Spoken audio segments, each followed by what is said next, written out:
Vince. I'm with American Suspension.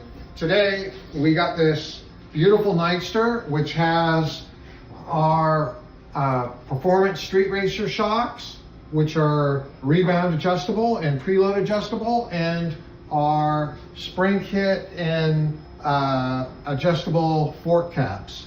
So I'm going to go over basic setting up of the bike. So the first thing you want to do is to set the preload. And I like to starting the preload in the rear. So the first step of that is I take the bike and I kind of lift up with just the weight of the motorcycle, and I want to be sure I have the right spring rate for me and the bike. With just the weight of the bike, I want to lift on it, and I want to have it lift about, so it's about like that. It's about maybe 1/8 of an inch, 1/4 of an inch that the bike drops under its own weight. So we had already preliminarily set the preload on this, and it turns out to be close as far as the weight of the bike. Now the next step is to set the weight of the bike with me on it for my weight, and that will mean I'll need to get that ruler when I sit down. From fully stretched to fully extended, I'll want to measure how much compression it has. We'll want to have about 1/4 to 1/3 of the total travel available. You can tell how much travel is available. You can look at this, you have about 4 inches of travel. So we want maybe 1 inch, 1.25 inches. You could go all the way to 1.5 inches, but probably 1 inch, 1.25 inches would be right. So I'll stretch the shock all the way out.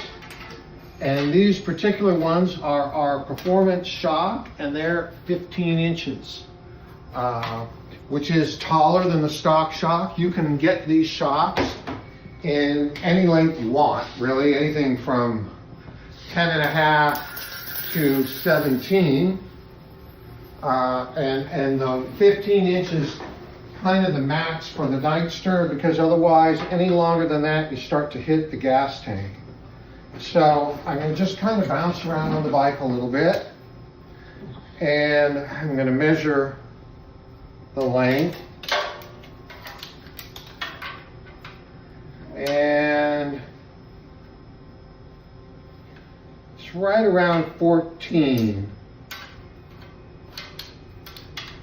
Let me just see here, 15, maybe 14 and a half. So for my weight, right around, it's pretty close, 1 inch.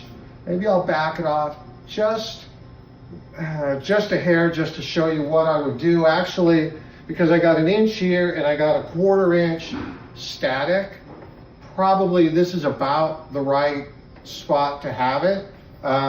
And just coincidentally, we typically ship it with this length, but just to show you what I would do to adjust it, we have these spring collars right here. So this one locks it. It's not tightened down. I had loosened it, so I would just loosen that.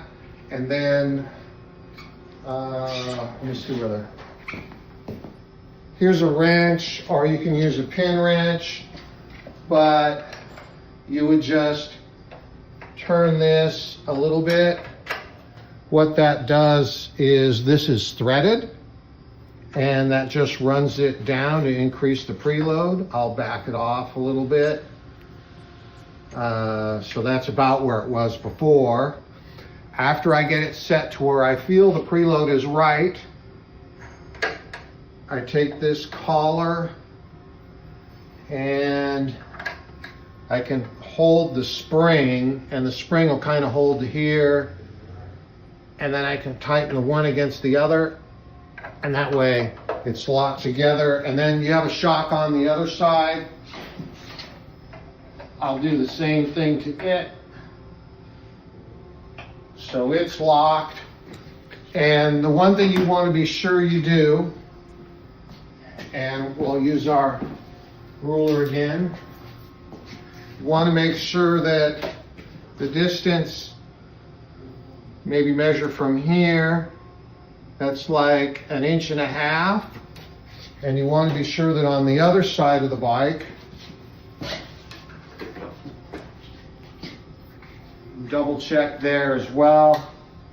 And that again is at 1.5 inches. Very important that both the right and the left springs are set exactly the same. Otherwise, you're going to have some problems.